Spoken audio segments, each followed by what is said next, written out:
नमस्कार दोस्तों, मेरा नाम है शिवेंद्र गायकवाड़ और आप देख रहे हैं हमारा यूट्यूब चैनल शिवम कोडिंग। और ये है हमारी HTML सीरीज का तीसरा वीडियो जिसमें हम आपको बताने वाले हैं व्हाट इज HTML एलिमेंट। तो HTML एलिमेंट क्या होते हैं और हम इनके बारे में आज जानेंगे। तो आइए वीडियो को शुरू करते हैं। लेकिन अगर आपने अब इससे पहले हमारे चैनल को सब्सक्राइब नहीं किया और वीडियो को लाइक नहीं किया तो वीडियो को लाइक और चैनल को सब्सक्राइब जरूर कर दें। और डिस्क्रिप्शन में हमने लर्न HTML की प्लेलिस्ट को भी डाल दिया है, तो अभी आप उस पे जाइए और एक्सेस कर लीजिए जिससे आपको सारी वीडियोस टाइम पर मिलती रहें। तो चलिए शुरू करते हैं। सबसे पहला सवाल, एलिमेंट क्या होते हैं। HTML एलिमेंट एक तरीके से आप यूं बोल सकते हैं कि एक स्टार्टिंग टैग, कुछ कंटेंट और एंड टैग के कॉम्बिनेशन को हम बोलते हैं HTML एलिमेंट। फॉर एग्जाम्पल यहाँ पर आप देख सकते हैं कि एक p टैग है जिसके अंदर कुछ कंटेंट है और उस कंटेंट के बाद हमने उसी p टैग को क्लोज कर दिया है। यहाँ पर एक p टैग ओपन हुआ और यही p टैग यहाँ पर क्लोज हो गया। तो आप देख सकते हैं कि जैसा कि यहाँ पर लिखा है स्टार्टिंग टैग, कंटेंट और एंड टैग। तो आप देख सकते हैं यहाँ पर एक स्टार्टिंग टैग है, कुछ कंटेंट है और फिर एक एंड टैग है। तो इसी को बोलते हैं एलिमेंट। अब यहाँ पर एक चीज हमने आपके लिए लिखी है, the HTML element is everything. इसका मतलब क्या हो गया कि देखिए, अगर आपको HTML एलिमेंट के बारे में पता है तो मतलब आपका बहुत ज्यादा हद तक HTML आपका क्लियर है।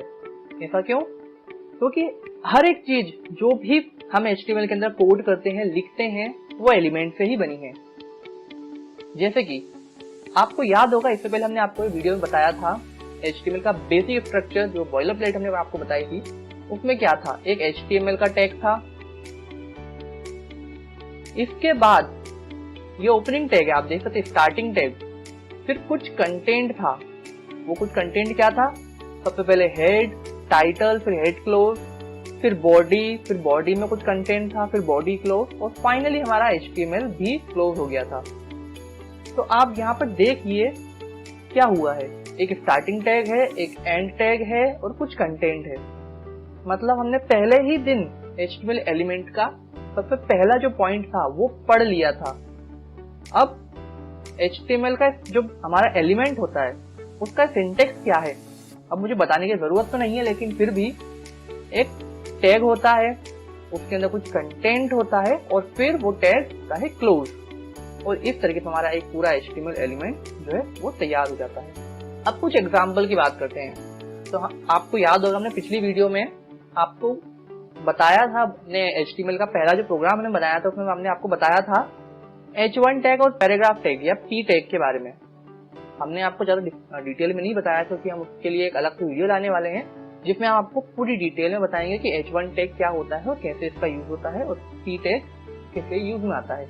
यहाँ पर हमने आपको वही एग्जाम्पल उठा के दिखा दिया है। आप देख सकते हैं यहाँ पर सबसे पहले तो एक H1 टैग है, फिर उसके अंदर एक हेडिंग लिखी हुई है और फिर जो है हमारा H1 टैग क्लोज हो गया है। सिमिलरली पैराग्राफ टैग, फिर कुछ कंटेंट और फिर ये क्लोज। जो हमने यहाँ पे पीछे आपको बताया था स्टार्टिंग टैग, कंटेंट और एंड टैग, यही हमारा एलिमेंट होता है। यही चीज मिलेगी, एक ओपनिंग टैग, कुछ कंटेंट और फिर एक क्लोजिंग टैग। तो आप देखिए, पहले भी हमने एक प्रोग्राम आपको दिखाया जो कि हमारा ये एग्जाम्पल था। यहाँ भी हमने वही चीज दिखाई, ओपनिंग टैग, क्लोजिंग टैग और कंटेंट, और ये सब मिलके बना एक एलिमेंट। वही चीज यहाँ पर एक ओपनिंग टैग, एक क्लोजिंग टैग और कुछ कंटेंट।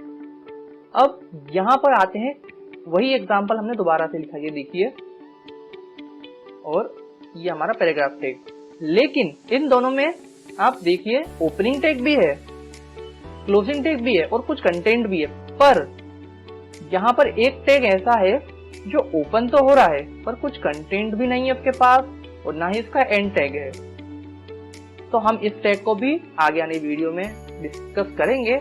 इसका नाम है लाइन ब्रेक टैग। और अगर आप कोई ऐसा कंटेंट लिख रहे हैं जिसमें आपको लाइन ब्रेक करनी है और अगले लाइन से लिखना है, तब हम इसका यूज करते हैं।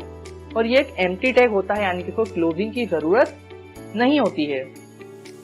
ये एक तरीके से कंटेनर बोल सकते हैं आप, ये कंटेनर का काम करता है, यानी कि इसका ओपनिंग भी होगा, क्लोजिंग भी होगा और कुछ कंटेंट भी रखेगा। लेकिन जो एम्प्टी टैग होते हैं वो कुछ कंटेंट कैरी नहीं करते हैं, आप उन्हें सिर्फ किसी पर्टिकुलर पर्पस के लिए ही यूज कर सकते हो। जैसे कि इस केस में BR सिर्फ लाइन ब्रेक करने का काम कर रहा है, तो इसलिए ना तो इसको कोई कंटेंट चाहिए, ना ही इसको कोई एंड पॉइंट चाहिए, यानी कि इसका ओपनिंग पॉइंट ही इसका क्लोजिंग पॉइंट होता है। तो ऐसे भी कुछ टैग हैं जिनको हम स्टार्ट तो करते हैं बट क्लोज नहीं करते, लेकिन फिर भी वो एक एलिमेंट होते हैं। अब हमने आपको इससे पहले बताया HTML एलिमेंट के बारे में, लेकिन यहाँ पर ये सिंगल एलिमेंट है, पर हम शुरुआत से लेकर अब तक HTML में नेस्टेड HTML एलिमेंट का यूज करते आ रहे हैं। अब कैसे, अगर आपके दिमाग में ये डाउट आ रहा है तो वो आपको मैं बता देता हूँ कैसे। आपको याद होगा हमने जो पहला प्रोग्राम बनाया था, तो हमने कुछ इस तरीके का प्रोग्राम बनाया था। यहाँ पर ओपनिंग टैग भी है, क्लोजिंग टैग भी है। यहाँ पर ओपनिंग टैग भी है हमारे पास, क्लोजिंग टैग भी है, फिर से ओपनिंग टैग है, फिर से क्लोजिंग टैग है, फिर से ओपनिंग टैग और फिर से क्लोजिंग टैग है हमारे पास।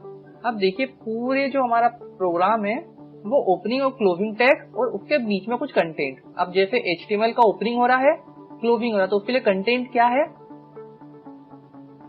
उसके लिए कंटेंट है ये पूरा मैटर जो अंदर लिखा हुआ है।